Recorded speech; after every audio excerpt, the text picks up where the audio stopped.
Welcome to Talking That Talk official podcast.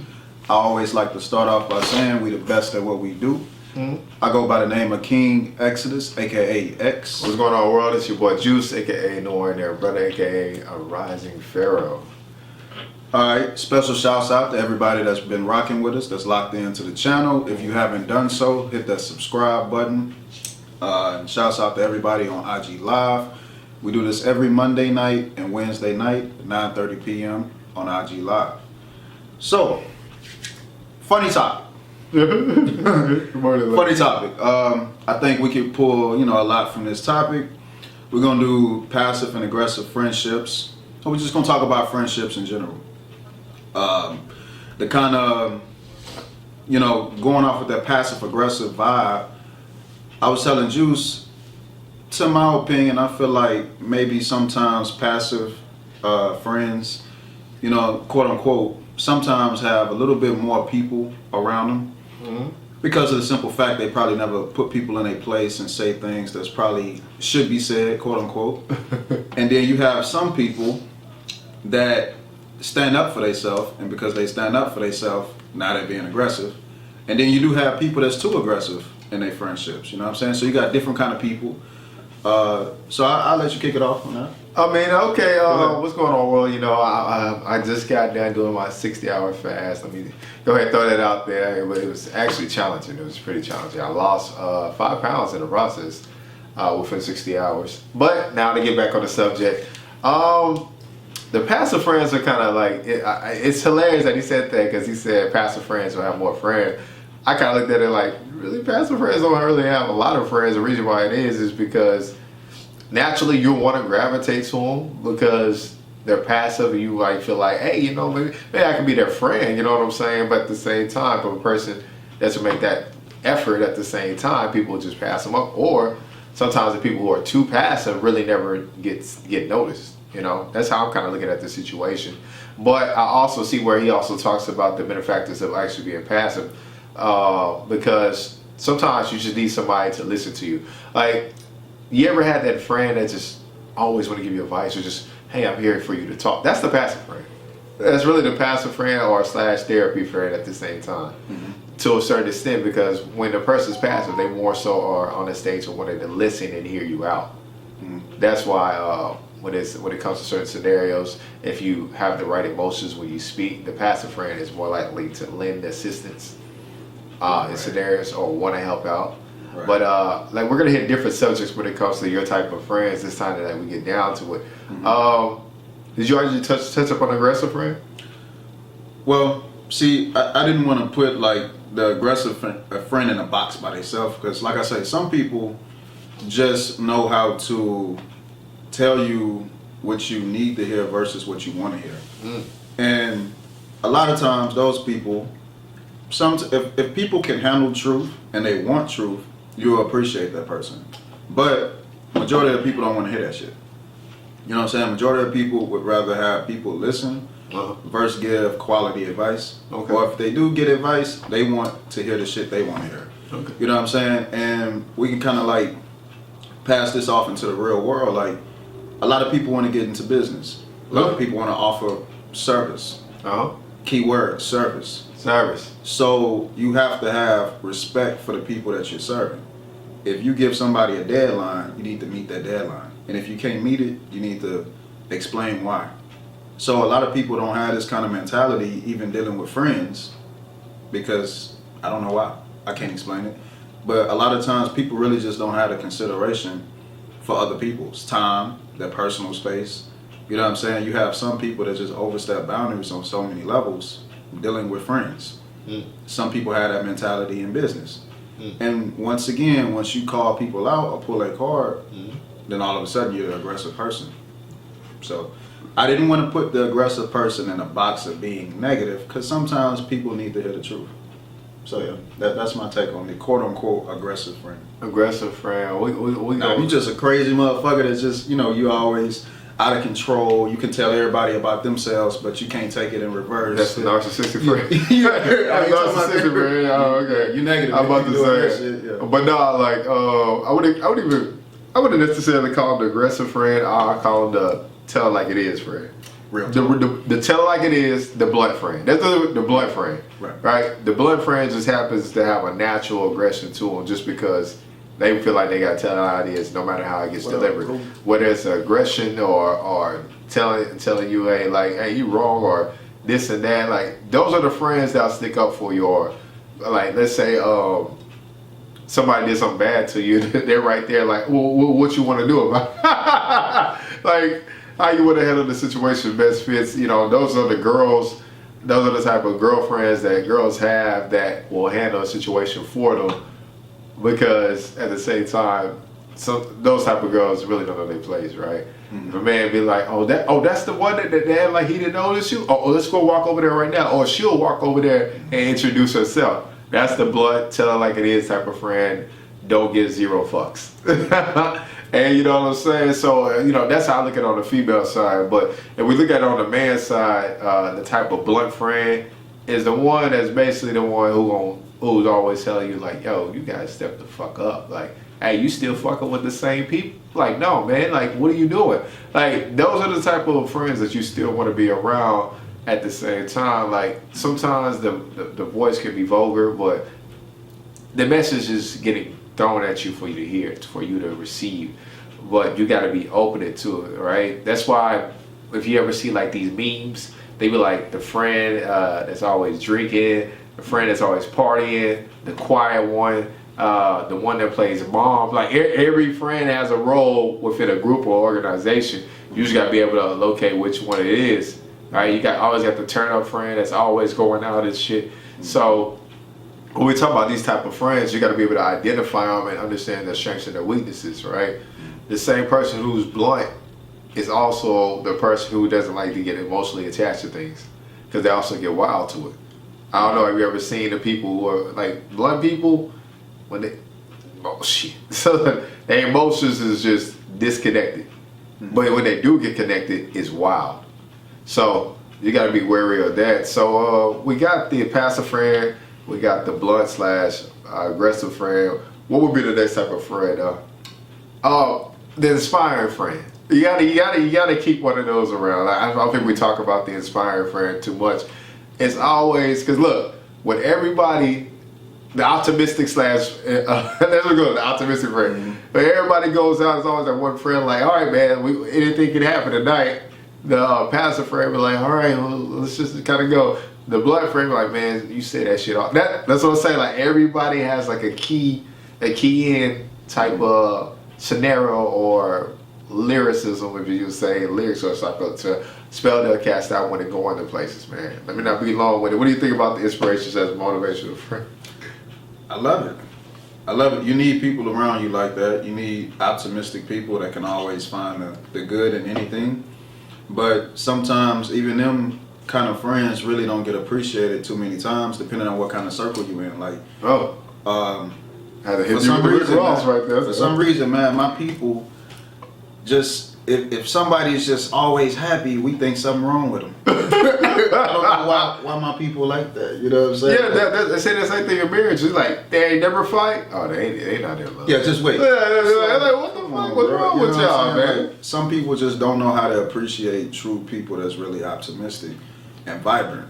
And then you got other groups of people that's like, that's all I fuck with. You know what I'm saying? If you're not on that vibe, I can't rock with you. Yeah. So, you know, you need that, most definitely, and appreciate that. And stop thinking that just because people always, what do we call it, jipper, that they faking. Yeah. Ain't nobody that happy all the fucking time. Man, so go on this motherfucker. Man. You know what I'm saying? Like, you really got to be aware of the people that you befriend. And I would say pay attention to who you befriend, because I always live by, like, this whole thing of, like, it's things within you that maybe you haven't tapped into yet, or things that you have tapped into. And my personal opinion, that's what's going to draw you to certain friendships. I always talk about loud people sometimes get quiet friends get loud friends. Uh-huh. The quiet person may have the potential to turn up, but it hasn't been awakened within them yet. And the same thing vice versa with the quiet person. So I don't like to always say that people look at and say like minds attract, but they only do it when it's obvious. Sometimes you could be trying to establish certain things within yourself and you don't know it, and then subconsciously that might draw you to other people. That's like you have nerds in high school that if you pay attention, they trying to get cool with the cool kids, you know what I'm saying? And then sometimes they could become so cool that they could surpass the level that the cool kids is at. Right. You see it happening all the time. So, you know what I'm saying? I would say study the people that you are drawn to and try to find out what attracted you to those friendships. And potentially you will value that friendship 10 times more because you know exactly why you're in it. I would say pay attention to that. All right, that was great. At the same time, because like I said, nerds will try to find their place around school, and sometimes the cool person will try to find the nerds, right? Mm-hmm. We always hear that cliche of dumb athletes, right? You pay a nerd to do their homework, then all of a sudden the nerd starts getting more work, more great assignments and stuff. Then next thing you know, like he's just out there like, hey, look, you gonna hang with us from now on. Like we see that all the time. It's even like that. Even outside of school, right? As a person at work, they're just kind of to themselves, and then they'll tell you like how to fix a problem situation if you're willing to listen and hear them out. So next type of friend we're gonna jump to, man. I'm not gonna. We gotta get into. We gotta talk about the cool friend, right? The cool guy. The cool guy. The cool woman, right? They know everybody. Yeah. They networking at events. They're the ones that can get you to places. Mm-hmm. One that dresses nice, smells good. Yeah, everybody want to be friends. Everybody want to be friends with that person, right? That's the social. We gonna call that person the social butterfly friend, right? Mm-hmm. If you go out with them, you know you're gonna have a good time. But now remember how your group is. Mm-hmm. You got passive, you got the aggressive, and you got the what I just said right now. You talking about the cool person? Now. The cool person now. So and also the inspirational, right? Yeah. So the cool person within the group is always going to lean on the inspirational person, or the motivational type of person, optimistic, just because they're going to connect on that level, right? High vibrations, a good, cool personality is matching. Them two mostly going to be with each other at the same time, right? Because when he's trying to upraise the frequency within the group when stepping out, mm-hmm. or within a certain area, he's gonna always hear that little quote from the optimistic person, like, "Hey, look, we don't win them all, but we gonna win some." And they're like, "All right, let's get at it." Right? He might be the first person to initiate the first round of drinks. He might be the person that, "Hey, look, man, first one to get another." Like he's the life of the party type, mm-hmm. right? That's what we got to be able to home in on. Those are some great friends that we got that are good to be around. High energy. Upbeat, happy, people who like to make sure energy is high within the group. Everybody's having a good time. I mean, you got to think on that with the high networking friends / cool people. Yeah, I mean, they definitely have their benefits to the group because they're resourceful. You know what I'm saying? And then I would say like everybody wants to be that person in the group. You know what I'm saying? That that has the looks, the style, you know, the whole nine. Everybody can't have it, so it's great to have that energy around you because it kind of like should always motivate you to continue to build up your value. You know what I'm saying? Like you might not be that person in that circle, but maybe you could be that person in another circle. Right. Like, you don't always just need one circle. You have to have multiple circles.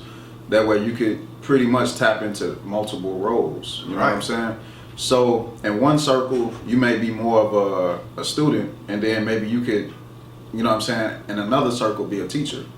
So people gonna look at you differently based on what kind of circle you're in. But if you try to be the same role in every circle, that's not gonna work because it's impossible. Right. You know what I'm saying? Everybody's not gonna see you as a leader. Your light is not meant to shine in every place you go to. That's why I talked about this before, the law of 33%. Spend 33% of your time with people who are above you. Spend 33% of your time with people who are on the same level as you. And spend 33% of the time that people are under you, right? Mm-hmm. The people who are under you are people you can mentor and raise up, right? Mm-hmm. That's why when I said before, like, we have people that look up to you, you move completely different versus if nobody gives a fuck like what you do, mm-hmm. right?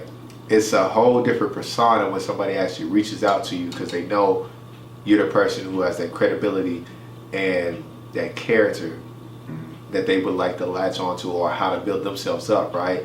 That's why we ever hear like people who are down, they know to reach out to you because you're the person who can get them out. You get the person moving. You could be just living your life and be like, yo, man, something about you traveling makes me want to travel. Hey, man, something about you getting a new car, man. I'm happy for you, man. It makes me want to do some more. Like it's just simple things that you do that people naturally gravitate to, right? And people that are on your same level are people that you're connecting with. So nobody's above each other, but everybody can learn on an equal level, right? He got Salt, I got Pepper, he got Cayenne. He got Tony Satcheries. Like, you know what I'm saying? We about to get the Kool-Aid sugar. You know, we about to get cooking and making sure everybody gets served around this motherfucker. And the law of 33% where people are above you are people who are mentoring you, people you look up to, people you want to be on that platform, the people you want to be on that social status. And I always say, if you ain't got nobody to look up to, then that means you should be at the top. But everybody needs somebody to look up to at the end of the day. I heard not too long ago, it was a billionaire, and he was looking up to just a standard guy trying to come up in his company. He's like, man, it was something about his energy that reminded me of me. That's the thing, y'all don't understand. You can always remind somebody on the top level of them if you have the actions and the character. They're the ones that will reach down to you like, hey, what's your name? Hey, come talk to me real quick. Right. You know what I'm saying? The efforts, just like when it comes to selling things on the street, vendors. I'm like, yeah, man, I used to do that about 3 years ago, man. It took me a little time, but look, this is how I got out of it. They'll reach out to you. So. Yeah, and one thing I want to talk about, and this, like, I'm going to defend the aggressive friend. Okay, so let's look at One Night in Miami. Okay. Malcolm X would be perceived as the aggressive friend. Okay. Because he held everybody accountable to the standard that they should play within society, the roles that they should have within society. I like you brought that up. So he was on everybody's ass. He turned the whole night into like a dramatic argument with everybody, right? So some people would be like, that's toxic. Yeah. But if it's passionate, is it still considered toxic? Because he's not just giving you advice that he's not following, he's actually practicing what he's preaching. But then you got some people that's like, look, we all came together to have fun. We ain't come together for the serious shit. No. So it sound like a couple of friends that we talking about. Like I said, we got what's his name? The singer, the rapper. Yeah, Sam Cooke, Muhammad Ali, Ali, Malcolm X, and Jim Brown. Okay. So, like I'm saying, like if you're looking at the movie, most people would be like, all right, Malcolm was being toxic, but really he was passionate behind everything that he was saying, and he actually made an effect on everybody that night. Right. He influenced Cassius to become Muhammad. But he influenced Sam Cooke to make one of his greatest songs, and he influenced Jim Brown to, I think, retire and go into acting or some shit like that. But pretty much, like, just because people don't always relate to your passionate attitude that you have towards certain things, it don't automatically mean that you're toxic. right. You feel me? Like, you still gotta know your role that you're playing in people's lives, even if you don't really realize the impact that you're gonna have on every single person. Right. Because I think right after that night, you know, this is a movie, but I think shortly after that, Malcolm died, Sam Cooke died. You know what I'm saying? So I don't think Malcolm seen all his seeds grow within people that he planted those seeds into. Right. You know what I'm saying? So, I mean, even like growing up in consciousness, it was a previous point of history where we shitted on the black conscious person. We made fun of them in movies. Like, there you go again trying to kick knowledge. Like, we laughed. Boys in the Hood. We laughed at black conscious people. Now we're saying, oh, everybody woke. That's the trend now. Right. You know what I'm saying? So you have to remember, like, just because you seem a little bit on the opposing side, just because you come off as being negative, sometimes it really don't mean that's what you're doing. Right. Be optimistic even in your passion. But there are some times where people could take shit too far at the wrong times. Like, every time I talk to you, I don't want to get preached to. You know what I'm saying? So, hey, look, I ain't telling you that shit. You know what I'm saying? You got to be able to meet people on their level, but at the same time, you got to know when to slide in and make certain moves, and you got to know when to pull back. Yeah. So you can be passionate, but just have a balance in your approach so that you don't always come off as being aggressive. You know what's funny now that you mentioned that? They had that in several movies. A lot. They had that Boys in the Hood, Minister Society. Minister all of them. Society. I was like, The it was, conscious dude was the whack nigga. it was the whack nigga, bro. But everybody else died. Wait, did he die in one of them? Well, the main people, Kane died in Menace. Did he die? I thought he got shot too. The conscious nigga died too? I thought he did. I thought maybe I'm thinking of I thought he did.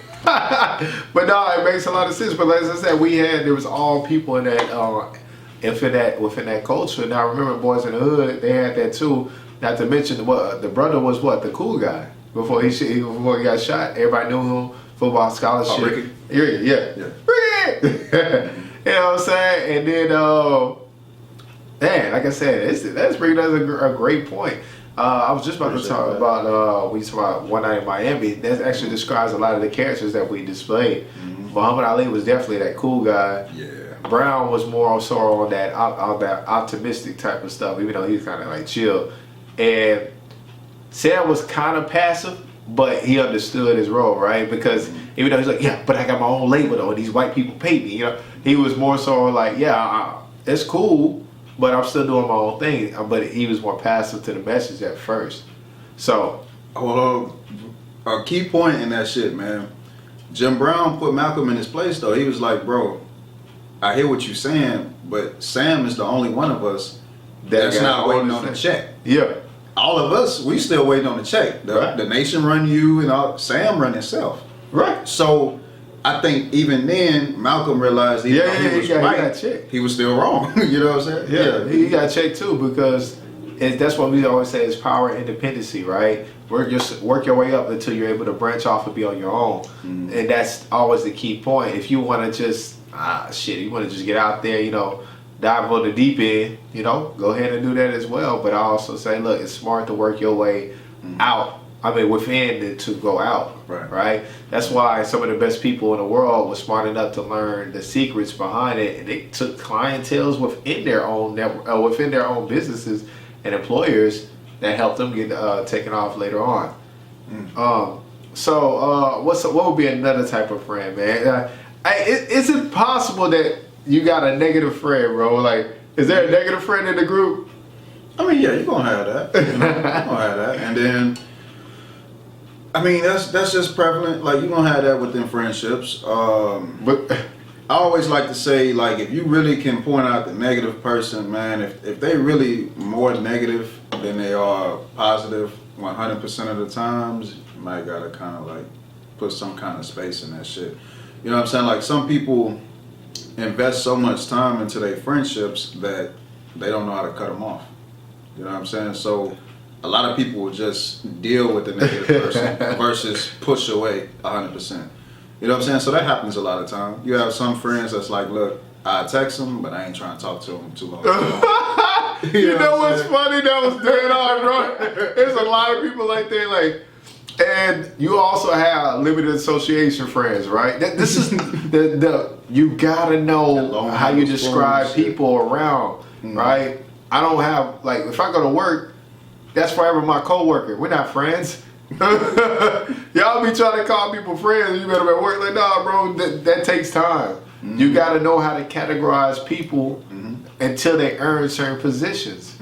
It's too much everybody want to be everybody's friend. No, let them earn that. Earn loyalty, earn trust, earn respect, earn all that. Like, it's crazy that, you know, some people just want friends so much. Like, you meet a person, yeah, he worked at the gym, you know, we became cool.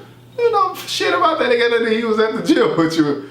Like, you gotta make it make sense. Excuse me real quick. Because I just forgot, it just came to my mind, just slipped. And I was about to bring up the next type of friend. Like I said, you do have negative pessimistic friends. I don't know how they even get in contact with some of y'all. I don't do it. I just gotta kind of keep them at bay. But you gotta keep what I said, limited associate friends, right? The associate friend, right? There's always that one person that comes around as just an associate, but try to blend in and just be a friend at that point. But you really don't know how to take the roles, right? The associates you meet could be somebody at your job, but yeah, what y'all do on the weekend, they bring it back to the job. I was like, bro, no, like, don't talk about that. You got to be conscious enough of what you're bringing up. And this is what I was going. This is the subject I was talking about. We always got a righteous person in your group. You should have a righteous person, a person that's teaching you about morals, ethics. If you don't have a righteous person in your group, I think you live your life wrong. Yeah. Like you need a righteous person. And it's funny because that person in the group is the person that everybody's trying to break first. Everybody want them to be the first. Everybody want to be the first person that make them hit their first blunt. Yeah, there you go. Hey, yo, hit this shit. Yeah. Everybody. Hey, yo, get some weed, David. Everybody want that title of breaking the righteous friend. You know the righteous friend. And that's weird, but I mean, it's funny. Like it's funny. It's funny. The righteous friend. Look. Because you wouldn't be hanging around as if none of this shit wasn't in you to begin with. So just go and crack the door a little bit. Yeah, you know what I'm saying? Like, okay, the righteous friend, you can also look at the parent of the group, right? That's what we got to discuss, right? Making sure everybody's okay. Like, hey, man, I don't know, you should do that, man. Or, girl, I don't know if you leave with that dude, you know? The righteous friend is always there to save the day or make you think twice. Mm-hmm. And that's the beauty of having that righteous friend. Like, they don't get enough credit at the same time because they're the ones who are guy or the aggressive person. Like I can't lie, sometimes the aggressive person can be a little bit negative towards the righteous person, right? You're like, man, we try to have fun, goddamn, man. You always you know what I mean? I'm trying to have fun, man. You over here trying to ruin things for us, like. But those people are needed, right? Mm-hmm. Like you ever that righteous friend and you be like, yeah, man. I just applied for a job. Okay, brother, I'm gonna need you to stop. You know, you might want to start smoking right now. You know, make sure you get your health so you get into the job. Like that's the type of person, right? I'm like, man, I've been seeing this other girl on the side, man. I don't know what's going on. Brother, you living with another woman, man. That's not right. Like it's kind of funny, but I enjoy those times, man. I almost say, what would I be now? What would you think you'd be at all these groups right now? What you thinking? I mean, like I say, different circles, I'd be a different role. Okay, but, give me two different circles. Which role would you be? Man, you know, I might be like the righteous person. The righteous person? I can see that. I can see that. In some circles, I'm the cool person. And okay. Then, you know what I'm saying? And what was the other role? In some circles, I'm pretty sure like I'm aggressive. You know what I'm saying? Okay. But the passive shit, like I'm past that. Like, I'm past that. One thing I was gonna say is like we gotta bring up like respect in this whole episode because it's like, man, a lot of times like you really don't know what people stand with you until you say the word no. You know what I'm saying? That really unveils everything. You know what I'm saying? That'll really show you why people fucking with you to begin with. Just by simple letters N-O. No. Not being able to come through, not being able to tickle people's ego, not being able to do whatever. A lot of people don't know how to respond to that. Right. You know what I'm saying? Especially if you already established that kind of passive energy prior. Now they like, look, I'm having a tantrum because you owe me this shit. This is the foundation of our friendship. You know what I'm saying? So I had plenty of situations where saying no, or just simply, you know what I'm saying, being honest with people or whatever the case be, brought out a whole nother side of people. You know what I'm saying? So you gotta be careful of that. Like, you have to have a mutual respect within your friendship. I know some people are so terrified that they know that if they say no or if they be honest, they're gonna lose their friend. I heard one person say, look, when I give friends money, I don't even expect it back, and I tell them that because I'm scared that if I give somebody some money and they're supposed to pay me back, I'm scared that if I call them, they're not gonna answer my phone calls no more. They're gonna add distance with me and them because they know they owe me something. You had to do this, huh? You had to do this, huh? You had to do this, huh? You know what I'm saying? And the person that said this is a wealthy person. So he like, look, I just got to know that sometimes I got to give and not intend to receive anything in return because I don't want to mess up my friendships. And I was like, damn, that's powerful. Man, what did Meek Mill say? I didn't mean to cut you off, man. Yeah, you was my dog, you was in my left titty and all that shit. He said, man, you turned my back on a green piece of paper. Yeah. You know what I'm saying? I ain't paying for no friendship. I forgot exactly what he said, but basically saying he don't pay for friendships. Right. And that's what things get to at times, right? I approach anybody about like money, right? That's why True. A person that told me one time, he was like, "Hey, look, do you want to have this money or you want to borrow this money?" Be very specific. Be very specific, right? You know what I'm saying? I remember Mike Epps made a whole comedy skit one time, and he said, a person asked to borrow money. He said, took like a deep breath of that cigarette and said, "Don't be playing about my money, young blood." Like, you know what I'm saying? Right. Like y'all don't understand. Money is a big deal breaker, and it's some people, it's like our friendships is more than money. Bro, we gotta bring up a classic. Girlfriends. Oh man. Go ahead. You had so many different kind of friends and girlfriends, and it's crazy because you had Joan. You watch Girlfriends, right? I watched a little bit of it. All right. You had Joan was more so like the righteous friend, Right. Yeah. and the passive friend, and then you had I think Tony was like the cool one, and then you had Glenn was like the hippie, and then you had The spiritual type. I you got that. another one. She was like the married one out the group and shit like that. But it's crazy because everybody within that group still had their flaws. Right. That, you know what I'm saying? Joan was the backbone. You know what I'm saying? But she was so passive, and then when she got aggressive, people, you know what I'm saying? They Didn't know how to handle it. So I think that's a good analogy to the conversation. Right. Like shit like girlfriends. Girlfriends, man. Most of them like kind of like betrayed each other in some kind of way. They all betrayed each other, man. Like, what was that show, man? The Game. The Game had all. Who? The Game had all. Bro, Yeah. the Game had all. Yeah, they went through it. They went through it. The betrayal, all that shit. All right, and everybody had a specific role, specific niche, like how their character was gonna play out. Multiples of them scenes, right? Then we got to get on the spiritual friend, man. The one that comes in with the sage and the crystals and the astrology. Poor Joan. We got to get on that, man. Like understand on the spiritual note, having them spiritual friends, or the conscious friend. We're gonna say that, the conscious friend. Everybody needs a conscious person, man. Just get a conscious person, right? The reason why it's good to have a conscious person around you, it's good to learn information, right?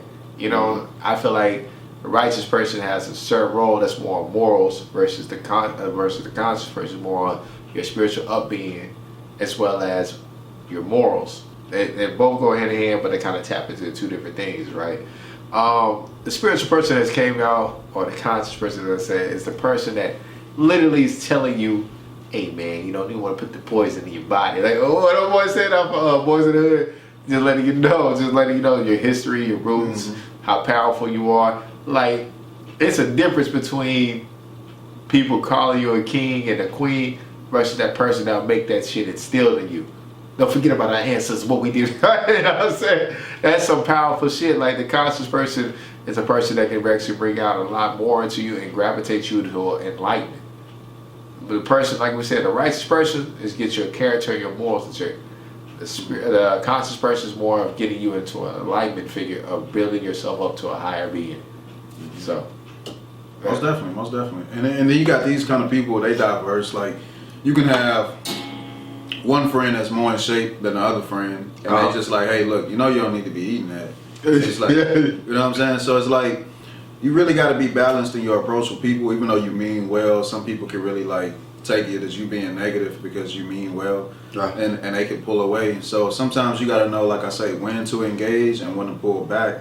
Right. On certain levels, because like you can't tell somebody that's addicted to something that right away off the back you got a problem. It don't work like that. I'm not ready to put this fucking cup down. I'm not ready to put this cigarette down. I'm not ready to stop eating. Yeah, don't try to make no cheeseburgers and shit. motherfucking intervention. Right. So you really gotta, sometimes, man, you just gotta really just like respect people, receive respect, and just respect that not everybody's gonna grow at the same pace. Right. It's a reason why you fucking with that person and vice versa. So you just gotta let time, you know what I'm saying, reveal that. As long as you got respect, you know what I'm saying, everybody respect each other's grounds, enjoy that. You know what I'm saying? Me, I don't want friends that all think like me. I want somebody to disagree with.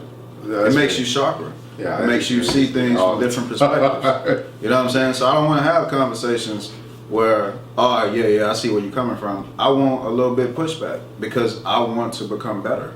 I'm not yes man out the group. Yeah, don't be no yes man. There's always a yes man. He gonna agree with either or. Yeah, you fuck around and beat up the yes man, grab him by his shirt. Nigga, I asked you a question for real. Give me an answer. You know what I'm saying? Well, I'm just agreeing with you. You know what I'm saying? So yeah, you don't want to be that. You gotta be careful of the yes man at the group, because sometimes the yes man will put you in situations you don't need to be in. Yeah, and you gotta be careful what role you play in friendships, because sometimes you could be so passive within your friendship that you take out that energy in other relationships. Your friends don't respect you, so now you're gonna be harder on your mate or your child, or other situations. Yo, all this shit is real. We just letting you know. Like, I done had a time where I asked somebody to call me. I was going through some shit. Like, nigga, what the fuck you want? He's like, hey, look, man, what the fuck going on? I'm like, my fault, bro. Like, oh, this is like, you gotta remember, like, see, people don't believe like things go on to other places, that people just come home to want to beat ass all day.